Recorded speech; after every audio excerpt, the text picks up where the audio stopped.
154 pages, I was smacked by a relentless surge of revelations. Apparently, there is an entire subset of you folks who find yourselves labeled as statistical anomalies on the famous bell curve, the chosen few with intellects around 130 or more who face a world designed for that average IQ of 100. Let me be blunt. The book is basically a bullhorn screaming that if you are one of these high IQ freaks, your daily stumbling blocks are not illusions or excuses, but real, tangible friction from living in a system built for the majority.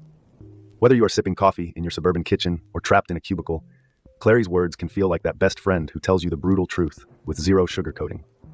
The big question is, how do you navigate the frustration when you are wired to think at 1,000 miles per hour, but everything around you seems engineered at a steady school zone 20?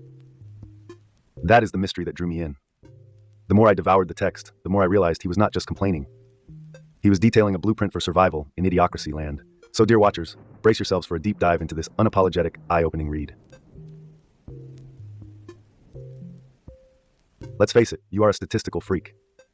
That is not my language, that is Clary's. But once you chart IQ scores on a normal distribution, you find only a microscopic portion of you humans beyond the 130 mark.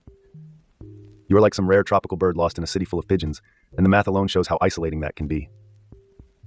So society is not really prepared for you. Economies of scale favor those in the middle, meaning most educational programs, entertainment, and day-to-day services are built around the average. That is why for you, one size never fits all. The frustration spikes when your challenges get misdiagnosed. People might say you are bored because you have attention issues, or you are depressed because you are just not trying hard enough. Wrong. Turns out your core dilemma is that everything moves painfully slow, and folks keep mistaking your advanced mind for standard hardware. Clary is adamant that acknowledging this is key. Yes, you are a weirdo, he writes. But it is not your fault. No, it is the entire setup that never accounted for outliers like you. Once you own that understanding, you can stop blaming yourself for not quite clicking with the mainstream. We now turn to the concept that attracted you to this video, the idiocracy effect. Clary's words basically compare the cognitive gap between an IQ of 138 and the average IQ of 95 to that of a normal brain interacting with someone severely impaired. Ouch. Painful but honest.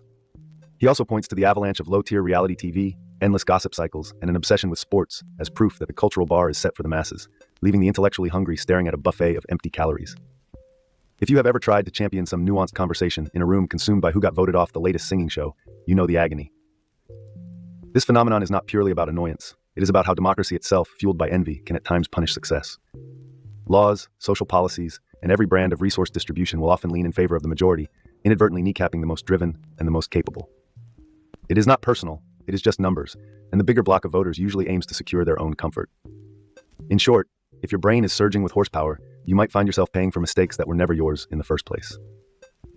Clary thinks this envy is primal. The have-nots, or the less gifted, can occasionally rally in a system of universal suffrage and create a headwind that stifles your ambitions. He calls it a natural outcome in a society obsessed with leveling the playing field. So what is the solution? Possibly accepting the frustration. Possibly shrugging it off. But definitely expecting it, so you do not get blindsided when your bright ideas keep hitting a wall.